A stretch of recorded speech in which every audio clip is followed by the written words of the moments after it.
Good evening. You've found your way to the Sco Buff Sports Live Show. My name is J.R. Weeks. And mine is Colby Wyatt. We have a lot to go over today, so buckle up for commercial-free coverage of everything sports, CU sports, starting now. To begin, we go to last Friday when Coach Prime and the Buffs took on their co-1991 champs in Georgia Tech. GT started off slow, turning the ball over 3 times on their first 3 possessions.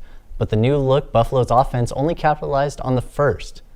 Yellow Jackets quarterback Haynes King stung the Buffalo's defense, rushing for 156 yards and 3 touchdowns overall.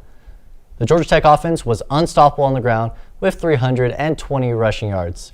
The Buffs kept it close, but a late 45-yard rushing touchdown by King and some questionable clock management by Coach Prime put the game away. The Yellow Jackets buzzed out of Boulder with a 27-20 victory. Former 5-star quarterback Julian Juju Lewis will be making his debut against Delaware. Coach Prime announced that the 17-year-old would be playing in his first game at the weekly press conference on Tuesday. Lewis and starting quarterback Caden Salter competed for the starting job during the fall camp, with Salter being announced the starter before their season opener. Buffs fans will be undoubtedly excited to see Lewis play his first game at the college level. If you want to hear more about the CU quarterbacks, then you're in luck, because that's what this week's Folsom Feud is about. Take it away. Thank you, guys. I'm Nick Evans. Welcome to Folsom Feud, and I'm joined by Sarah Burnett. How are you today, Sarah? I'm good, Nick. How are you? Good. Not as good as we could have been following a Georgia Tech loss. And a big key point, the first game of the post-Shadur Sanders era, and now we have a quarterback question heading into week 2, now that we've just heard that Juju Lewis will be playing at some point. We have today our first reactions to how Caden Salter has played, what we liked about him, what we didn't like about him. I'll start with you. What did you like about Caden Salter? What I liked about him is that I think he started the game with a lot of tenacity, and he really opened up the field, at least in the beginning. They got a lot of turnovers, so I thought that was a really good, positive thing that he started with. Yeah, 6 turnovers he had the entirety of last year. And then 2 years before that, during Liberty's insane run to the Fiesta Bowl against Oregon, only 6 turnovers, all interceptions. So that's something that we're going to see compared to our previous quarterback, Shadur Sanders, is that Caden does not force the ball where it shouldn't. And that's going to be a big point, is that he might have that, like, what are you doing moment that we kind of saw with Shadur a few times. But all in all, I think only one time last game he actually threw it somewhere where it was like, there was nothing open for him. So that was really refreshing to see after the Shadur Sanders era. Anything else you like seeing from him? Yeah, I think he definitely had a little bit of hesitation, and it did get a little bit sloppy towards the end. I think there was a lot of wasted time on their last possession, and obviously they ended the game with 2 timeouts still left on the board, so that was unfortunate. But overall, I think that considering it was his first game in such a large setting, I think he did pretty well. Yeah, I mean, I guess we got to talk about that. We didn't want to milk it too much, but the clock management, a bit of a question mark. Coach Prime still defending that, as you can see right here. You guys can improve there going forward. Okay, let's just get the cat out the bag. All right, first down, we throw a lateral pass, right? We lose 4 or 5 yards. Do you call timeout there? No, you're right there. You don't call timeout there. You got to go. You got to go. So you're running tempo, right? So the next play, you gain, I guess, 14 yards, whatever. Now you got 3rd and 1, right? Do you call timeout there? 3rd and 1. You get the first down, the clock stops, correct? So you get the first down, the clock stopped. Okay, he scrambled play. He ran out of bounds, the clock stopped, right? Now we throw the ball out the end zone, clock stopped, right? So when was the time to call timeout? I was just asking about this. I'm just getting the elephant out the room, Gurney. You know what you want to say. I'm just trying to help you help me.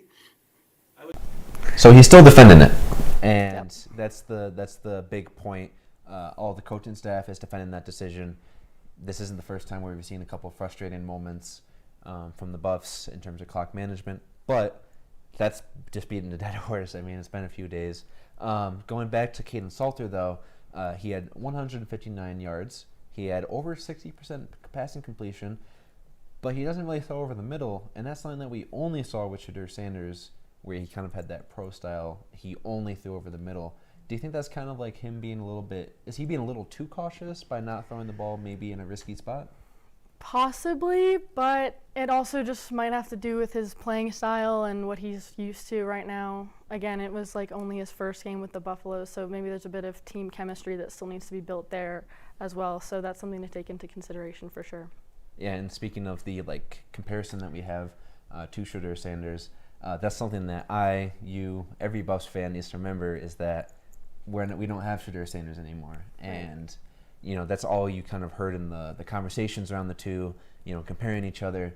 And the most notable thing that I saw was a lot that the game that we just saw said more about Shedeur than any game Shedeur ever played, because there were so many passes that I felt like when it happened and like Caden Salter kind of overthrew that ball, I was like, who could have made that pass? And we got to remember that, like, however frustrated we got at Shedeur, you got to admit, like, he had that crazy arm talent. I actually want to show that off a little bit. I brought my own football here today. Let me follow me here for a second, if you will. So something I noticed about Caden Salter versus Shedeur Sanders is you had someone like Shedeur Sanders who he scrambled a lot. He rolled out of that pocket. Maybe he shouldn't have most times, but he still did. And so he's running here, his feet aren't quite set. He's way out of the pocket. And still, 40 yards downfield, his feet aren't fully set. He'll still make that throw right on target. And with someone like Shedeur, he was always making that. Sometimes he would scramble too much, but he made those passes. He whatever opportunity he got, he took it. He would convert it, never overthrew it. And now you have someone like Caden Salter, who I think was a better scrambler. He's a little bit faster. He's a little bit more smart with his rollouts, but he doesn't set his feet quite properly, and he just can't grip that football. He can't get a good platform, anything like that. And that's the big takeaway, if you'll. So I'm a little out of breath coming back from that. But my bottom line is that I think, again, Caden is the smarter quarterback with his rollouts. But something that we need to adjust to as Buffs fans, Buffs reporters, all of that, is that we kind of have this transition here, and we're going to have that a lot, where we're going to think, who could have made that throw and stuff like that. We don't have that benefit of having that multi-generational arm talent anymore. However, that was something I really noticed, was that when he can't fully set his feet, that's when he overthrows it. He throws it off target. And it's really frustrating because there were a couple plays that his receiver was wide open for no reason. And again, the whole time I was like, if we had Shedeur, so that's going to be a bit of an interesting thing. Maybe he can kind of set his feet better, or kind of learn how to throw off his platform a little bit. But that's the cards we're dealt. And so I guess moving on a little bit, we heard already that Juju is starting. Where are we kind of at? I mean, we're very early in that. We haven't even seen a snap yet of Juju. How do you set expectations for a 17-year-old? He's not even 18 yet. And he's playing in front of a stadium of 55,000 people in an FBS game. How do you kind of set those expectations and compare that to a guy like Caden Salter? I think it's definitely a tough comparison considering their age difference and their experience difference. It is very vast. But I do think that Coach Prime has a lot of faith in all of his players, and if he's going to start Juju, then that's probably the right decision for the team. Yeah, and I wrote an opinion article about how he probably should get redshirted. I think that's just coming from a place of, again, he's 17 years old. I believe he turns 18 later this month or next month. I just think the situation, Caden Salter came here his final year. He had a bowl run. He had one of the most impressive mid-major runs in all of FBS this decade. He didn't come here to sit. He's not going to sit on the bench for very long. That's very apparent. So I think with respect to Juju, I think what's best for him, what's best for Caden Salter, is just to ride out, see how Caden Salter is. But we also get 4 games of eligibility with Juju, maybe put him against Delaware. I just don't know if it's smart to put him in a greater role than that. And if you've only played him in 3 games and we're looking at like 2 games left in the season, you don't want to waste that eligibility. Right. There's no reason to, other than to maybe take the high ground against a certain journalist. I don't know. But I do think redshirting is something that they're considering. It's something that I think logistically just makes sense. But I guess we'll see, As we both said, we haven't even seen a down of him play yet. Right. We've barely seen any Caden Salter footage. But that's why we have these all too early predictions. I'm sure we'll revisit this conversation, both of us, Definitely. in a few weeks. So was that everything you had? Any other positives, negatives that you saw about Caden and where we're at so far? I think I just want to give him the benefit of the doubt for now and see where he can take our team. So. Well, I mean, you know what? I mean, playing Delaware, that's a defense that you're going to have a lot of opportunities against. So we'll kind of get more. We'll see more under the hood of what Caden Salter is capable of. But otherwise, that has been Sarah and Nick. We've been Folsom Feud, and we'll send you guys back to the desk. Colorado's only 2 absences this weekend will be receiver Omarion Miller and running back Dallin Hayden. Hayden picked up a hand injury during fall camp and missed the team's opener. He's expected to be out again, but he has returned to practice. Miller tweaked his hamstring against Georgia Tech and has not been practicing. He will probably be out this weekend, but the team is hoping for a quick recovery. Delaware's only absence is Zach Marker. The Blue Hens quarterback left the field on crutches after their second drive and will likely be out for the season. Our esteemed segment, Tailgate Takeover, is back. Let's go see how fans were feeling before last week's football game. All right, ladies and gentlemen, it is time for a new college football season. You know what that means. We got Tailgate Takeover. Georgia Tech coming to town. Let's go see how some people are getting ready for the game. All right, we got our first tailgaters of the day. What are y'all doing to get ready for the game today? We're sitting here playing catch. That's a good way to do it. One of the issues of a Friday game is there is just about nobody out here having to go for a hike to every single little tailgate we can find. But we got a good one over here. They got a full decked out bus. Maybe we got some free food. I haven't eaten yet, so we're gonna see if there's anyone who's willing to give me free food. Right here. This is your bus, sir? He's the proprietor. Yeah. It's great. It's great to meet you. What was your name? Jeff. Jeff, dude, this is the coolest bus I have ever seen at a tailgate. Well, thank you. What's the story behind it? This is actually the second one we've had. We've just had a big tailgate since we graduated from CU, and we all wanted to ride up together, so we decided bus was the best way to go. What goes into buying a decked out CU bus? Is it custom made? No, it was Craigslist. Craigslist? And a wrap. What does it run you for a bus like this? I think all in, this has been about 10 grand. Wow, awesome. I think that's quite the investment. I appreciate your guys' time. You guys enjoy the game, all right? Folks, how we doing? How we feeling before the game? We're doing good. Good, man. Thank you very much. It's very hot right now. I'm burning in this thing. Look good. That's what's Yeah, that's important. Yeah, Georgia Tech, how do you guys feel about them? Good team, like the quarterback. They're going to lose today. Yeah. How are you guys preparing for the game? some beers. Some beers? Probably like 10, 15 pregame, and like another 10 during the game. All right. You guys enjoy the game. We'll see you there. Appreciate it. Peace out, y'all. Thank you very much. Go Buffs. Go Buffs, y'all. All right, we're here with one of my high school buddies. How are you feeling about the game today? This dude's in the band, so he gets the special seat. You know, it's game time. We always here, we ready. We have a great show ready. We've been practicing it for another month, so.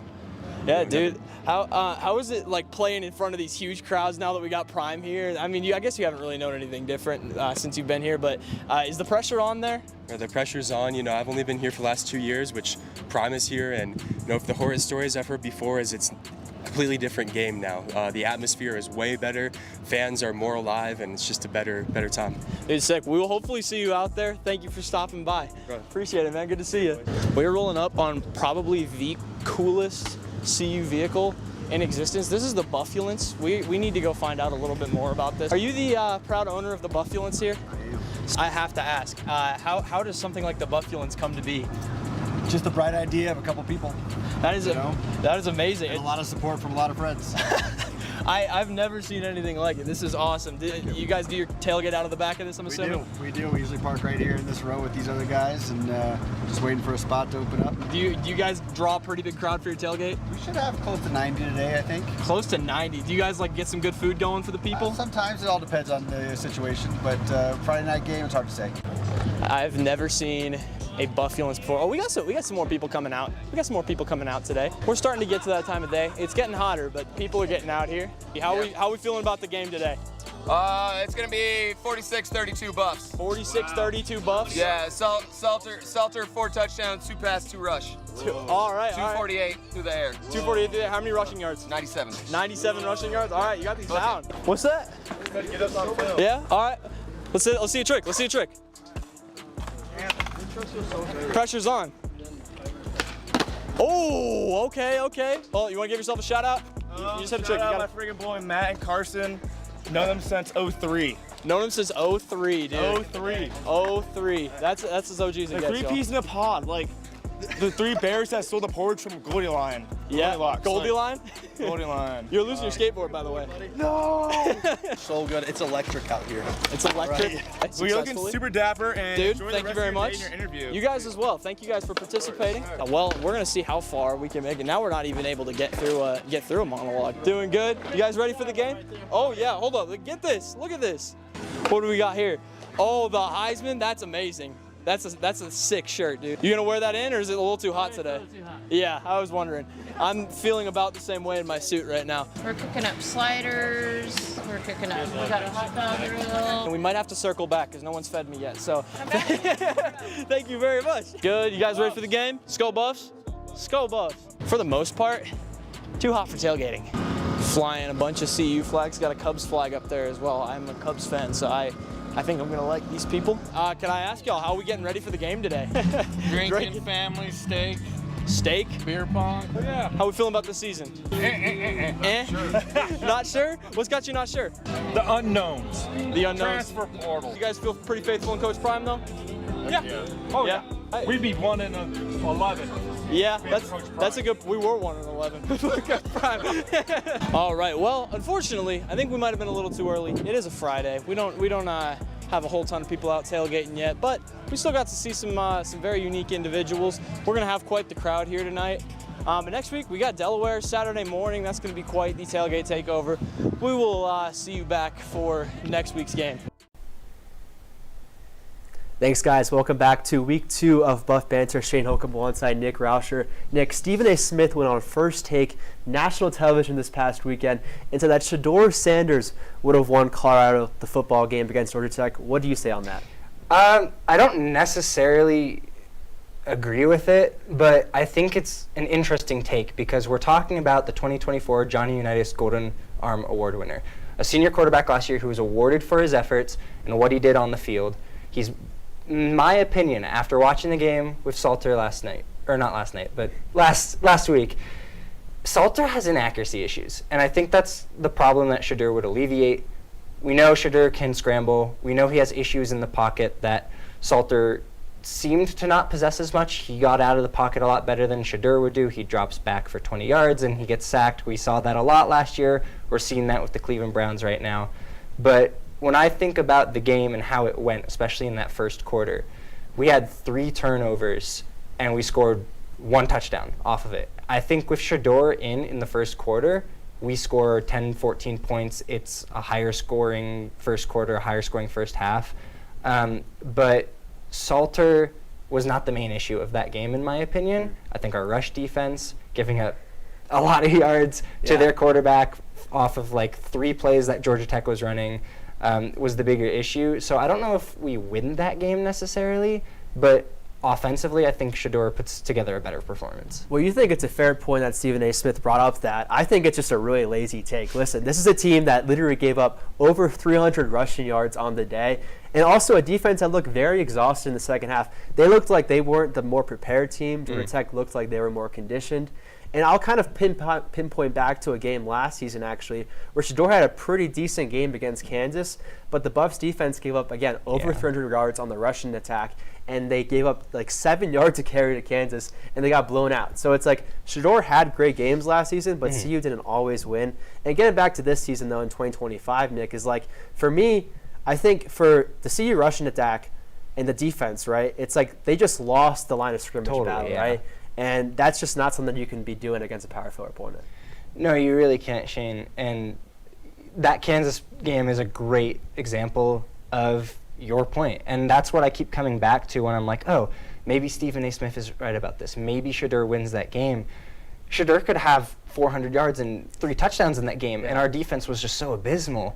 I don't know if it would matter that much. And Shedeur, if he played in this game, he does not have Travis Hunter to go back to. He does not have the same receiver targets. The offensive line looks a little bit better, but my question, I think, would be, does Shedeur drop back like we saw him so much with that Georgia Tech pressure? How does he play with the defense consistently going off the field after Georgia Tech scores and he has to come back on that field? So, that's why I just don't have a clear decision on we win the game with him, we don't win the game with him. I think it's just there's too many other issues besides quarterback right now that we're facing.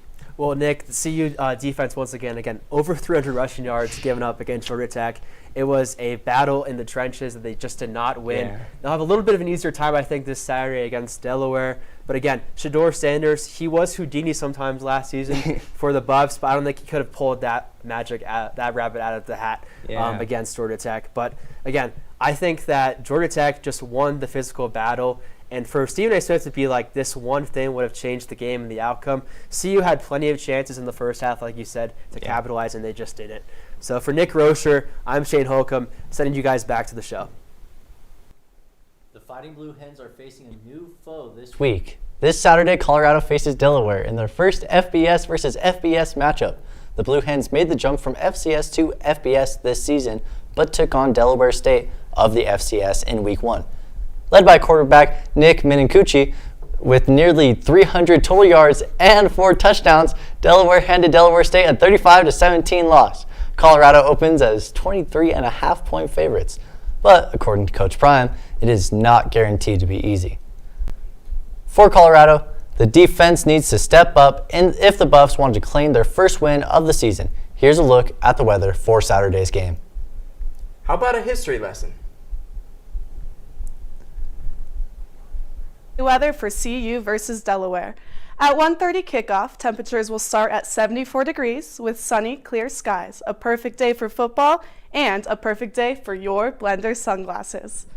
By halftime, temperatures peak at 77 degrees. The sun stays bright. No rain is expected. Overall, great conditions for both players and fans.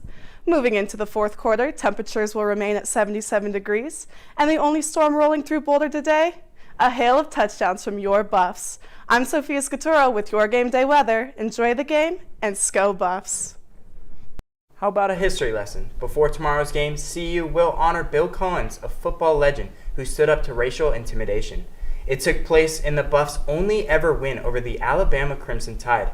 Take a peek. Which our country was founded. Freedom, justice, and liberty. It's 1969, Memphis, Tennessee, the 11th annual Liberty Bowl, a celebration of sport in the Mid-South. On one side, legendary coach Bear Bryant's Alabama Crimson Tide, pre-integration. In front of them, the Colorado Buffaloes. Defensive tackle Bill Collins, the program's first season-long black captain, approached midfield alongside Bobby Anderson and Mike Pruitt. Bryant doesn't send the usual 3. He sends 40, all white, to intimidate Collins. Anderson and Pruitt back off. Collins is all alone. They weren't scared. Colorado wins the toss. Game on.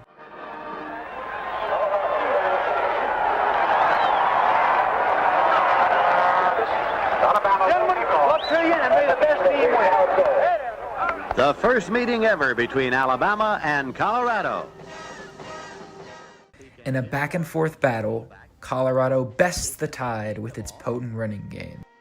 Anderson, 5 months from having his number retired, leads the way with 254 rushing yards, a Liberty Bowl record that still stands today.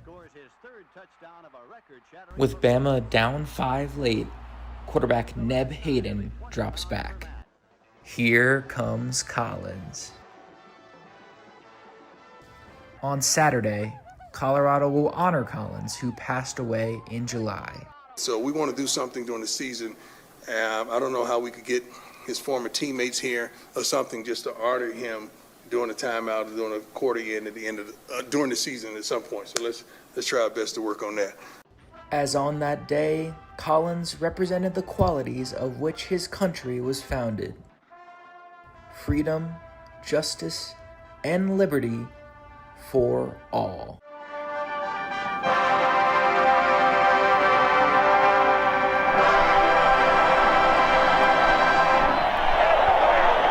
This brings us to this week's trivia question. In honor of the Fighting Blue Hens coming to Boulder this weekend, our trivia question is, who were the 2 Delaware quarterbacks to start in the Super Bowl? Stay tuned for our answer later in the show.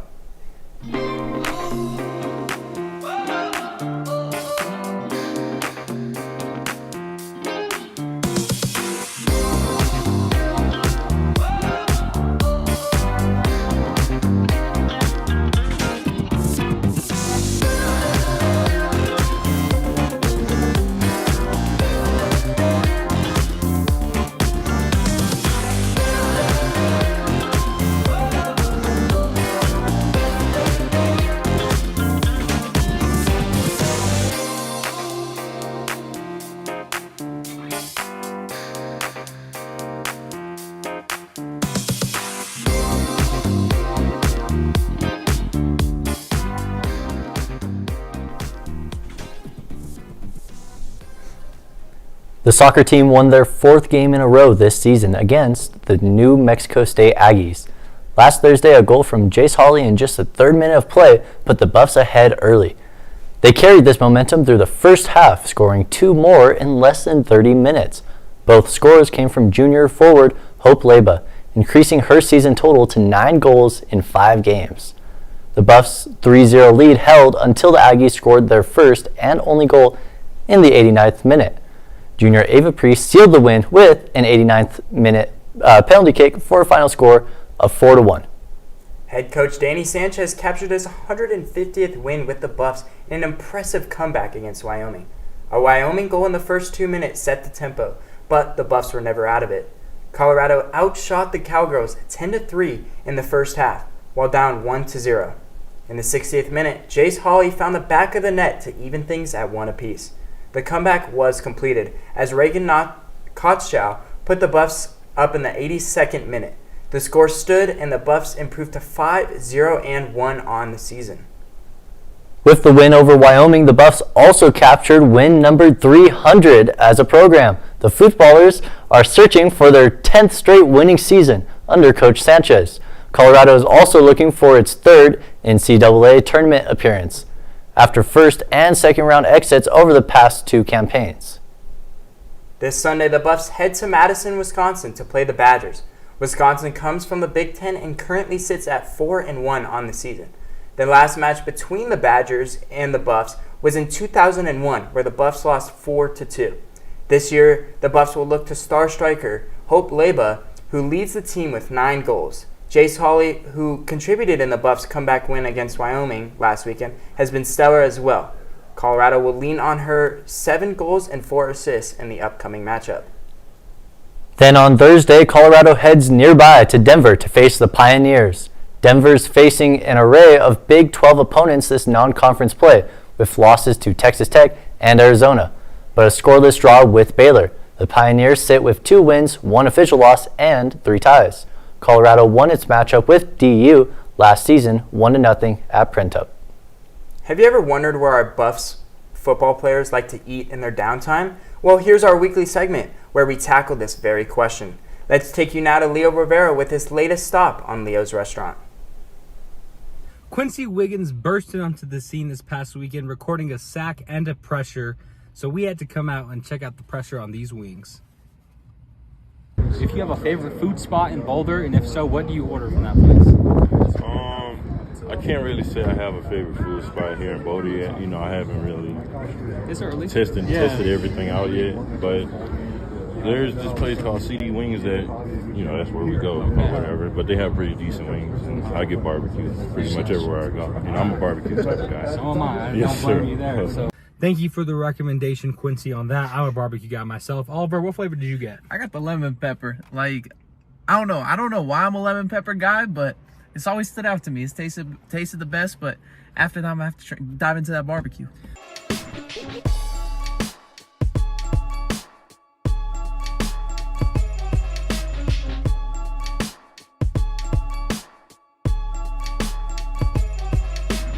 All right, Oliver. Well, obviously Colorado didn't have the greatest performance defensively, but what stood out to you about Quincy Wiggins? Well, he was able to pressure the quarterback. Colorado, they only had 1 sack, but that belonged to Quincy Wiggins. 73% completion rate. King looking for room, tried to spin away from one man and downed at the 19 by Quincy Wiggins. And he was able to pressure Haynes King when he threw interception to DJ McKinney.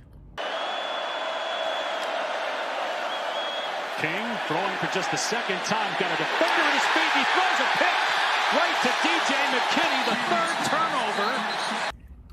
Leo, obviously we're only 1 game into the season, but what are some of your expectations for Quincy Wiggins and the rest of the D-line? I think we need more consistency from that unit, Oliver. They need to get after the quarterback more, which I think they will do when they face more pass-heavy teams, but you got to stop the run. As far as me personally, I want to get on the field and, finally wreak havoc, make a name for myself. That's what I'm looking for.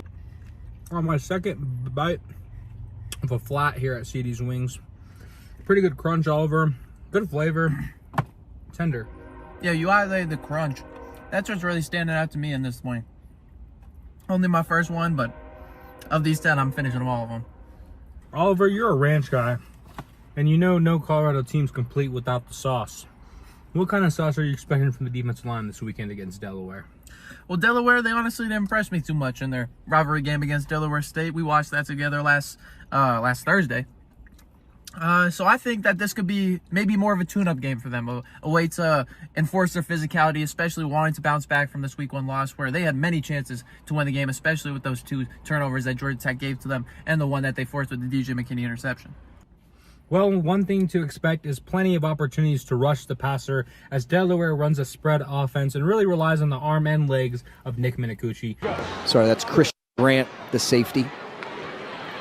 Sessum's in motion now. Minicucci gonna keep at the 5. Minicucci head down, powers in!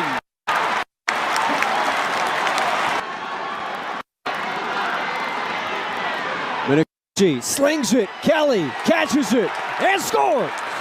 Jack called Dion Big Brother to him earlier this week. On 3rd down, Minicucci plants his feet, lobs, man wide open. Walk in, Jake Thaw.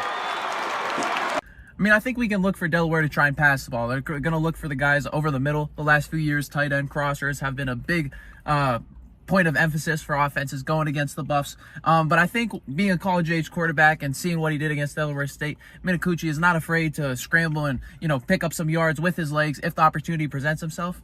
But after only starting 6 games last year and only going against Delaware State in the season 1 season opener, I really believe it will be kind of tough for him to walk into Folsom Field in front of, potentially 45,000, 50,000, a sold-out crowd there in front of Coach Prime's offense, or into Coach Prime's defense, and try and make some plays happen. First of all, for a kid to come off the bench and do what he did is phenomenal. Love the opportunity that he sees. It's not like he's a stranger to being out on the field getting reps. This kid is a baller. He just was prepared for his opportunity, so hats off to him. Taking on a bite of the leg. We know this defensive line's got some weight up front, Oliver. How many sacks do you think they're going to get this weekend against Delaware? I think you can pencil in at least 2. And that's just being safe. We saw one from Quincy Wiggins, like I said, but he was able to get to Haynes King at least a few times. That forced pressure and incompletions. The one interception that I mentioned. But not only was Quincy Wiggins able to get there, Jaheim Otis had a few plays on his debut game, and there are a few other guys that stood out who had a chance to get to Haynes King in the backfield. There was even a play on 3rd down where the Buffs had a holding penalty on the outside in the secondary where they were able to get to Haynes King. And that really stood out to me. That's something that they could replicate against Delaware. Well, to finish off the back end of this meal, Oliver, we got some French fries. Let's talk about the back end of Colorado and what they need to do to be better this weekend. Well, there's a lot of things when it comes to, just the general scope of Colorado's defense. But looking at the back end, the secondary, Georgia Tech did not throw the ball too much to see how they will defend the pass. Of course, the DJ McKinney interception stands out. But as we saw in the run game, defensive backs were having a struggle getting off the blocks against Georgia Tech's receivers, and that is not going to be a recipe for success when it comes to facing offenses who are going to run the ball to the outside. Woo! Those are some good and flavorful wings, Oliver. Shout out Quincy Wiggins again for the recommendation. Here is the address to CD's Wings. We thank you. Welcome to Folsom Feud. I'm your host, Colby, here with 3 contestants today, Lincoln, Balin, and Kieran. Lincoln, start us off. I'll take game day etiquette for 200. All right. This is the best way to show respect during the CU fight song. What is standing, singing loud, and raising your hand in the hook 'em horn sign? Not what we're looking for. Balin, you have an answer? What is stand up, sing loud, and do the Ralphie horns? Correct. Balin, the board is yours. Give me tailgate traditions for 400. All right, here's the answer. The must-have item to wear on game day to show your buff pride. Kieran? What is black and gold? That's correct. Nothing says school spirit like those 2 colors. Choose the next one. Let's do fan etiquette for 600. Fan etiquette. The proper response when you hear someone yell, "Go Buffs." What is Skull Buffs? Skull Buffs is right. Looks like we've got some true Buffs fans here. But thank you all for tuning in. Thank you to our contestants, and see you next time. The Buffs volleyball squad has gotten off to a hot start as they currently sit at 4-0. After going undefeated in the 3-game Rumble in the Rockies up in Wyoming, they've started off strong in Irvine, California. After beating Fresno State to open up the Anteater Invitational, they are currently playing Pennsylvania before they take on UC Irvine tomorrow at 6 p.m. The Buffs return to Boulder for their home opener next Friday at 6 p.m. where they take on the University of Arkansas. Men's golf is set for another big year. The Buffs just picked up national academic honors for the 4th straight season, and they'll open things ranked 26th in the country. That comes after a top 25 finish at the NCAA championships last spring. Over the summer, junior Ty Holbrook finished runner-up at the Colorado Amateur, while freshman Tyler Long grabbed a top 5 at the PGA High School Invitational. Men's golf opens its 102nd season on September 9th at the Palouse Collegiate in Washington. The tennis season is kicking off this Thursday, the 11th. Their first action this fall will be at the Battle in the Bay Classic in San Francisco. The highlight for this season is doubles pairing Emma Bubalo and Anya Nelson. The duo are ranked 65th in the nation and look to continue making a name for themselves this fall. Last week, both men's and women's cross country started their seasons off at the Wyoming Invite. The men's team dominated, placing first with a score of 19. Junior Isaiah Givens placed first with a time of 15 minutes and 1 second. The women's team had a strong showing, finishing second with a score of 41. Freshman Ella Hagan placed first with a time of 17 minutes and 54 seconds. Later today, both teams will look to build upon a strong start at the Gig Leadbetter Maverick Stampede against Colorado Mesa University and Western Colorado University. Club soccer returns to action this weekend with a plethora of matches. Women's Team Gold travels down to the Springs on Saturday to face Air Force, while Team Silver will make the short trek to Golden to play Mines. Both squads return home Sunday to play each other at noon. Team Black will also head south to play Colorado Sunday. On the men's side, Team Black will also make the short trip to Mines on Saturday. On Sunday, Team Gold will travel up to Laramie to face the Cowboys of Wyoming, while Team White takes on in-state foe Northern Colorado at 2 p.m. at home. Catch all home matches at Kittredge Field or live right here on ScoBuff Sports. Here we see Xavier McNevitz working on his reader for the live show. If we didn't have these readers done by Thursday night, chances are we would not be airing this show right now. Be like Xavier. Get your readers done. And don't forget to click save so that you don't lose any of your hard-earned work. What's up, Buff fans? It's Brady Garcia here with this week's edition of Rapid Fire. And if you're looking for some fun weekend full of sports, we got that for you. So right now, the Buffs volleyball team is matching up against Pennsylvania. So right after the show, and you want something to watch, tune into ESPN Plus and watch the women's volleyball team. Coming up next, we got some Saturday afternoon football, as the CU Buffs football team will be here at home at Folsom Field to face off the Delaware Blue Hens. Kickoff is at 1:30 p.m. and the game will be on Fox. And is football not the CU Buffs sports action for you? Well, coming up next at 6 p.m. Mountain Time on Saturday, the volleyball team will still be in Irvine, California for the Antelope Classic as they finish up the weekend playing against UC Irvine. And the game will be on ESPN Plus. Lastly, the soccer team will be traveling to Madison, Wisconsin to face off the Badgers on Sunday at 11 a.m. Mountain Time. And that game will be streamed on Big Ten Plus. Phew, that was a lot of sports this weekend. Well, that's it from me for Rapid Fire. Back to you guys at the desk. Thanks, Brittany. Now it's time for this week's trivia answer. Earlier in the show, we asked you, who were the 2 quarterbacks from Delaware to play in a Super Bowl? The answer is, drum roll please, Joe Flacco and Rich Gannon. Delaware also produced a U.S. president, 46th President Joe Biden. This week's Tweet of the Week takes you back to Friday's game against Georgia Tech, as 2018 Pro Football Hall of Famer Randy Moss was in attendance of the game. Yahoo Sports posted a quick picture of Moss at Folsom Field, but Noskazone went on a reply on the tweet of Moss posing a peace sign at the camera. They replied saying, "How many timeouts did Colorado end the game with?" The tweet was a little dig on how the game kind of ended, as Colorado had 2 timeouts remaining on the board in their last possession with 1 minute and 7 seconds remaining, and failed to use those timeouts while being trailed by 7 points later on. Coach Deion Sanders commented on the timeouts of the matter and believed he had the right tempo and could execute the plays without stopping the clock. And with that, week 2 of the Scope Buff Sports Live Show is coming to a close. What an episode. I already can't wait until next week's. And if you also can't wait until next week's episode, don't forget to like and subscribe. It's a great way to keep up with all things CU sports. But thanks for watching, and don't forget, you heard it here first.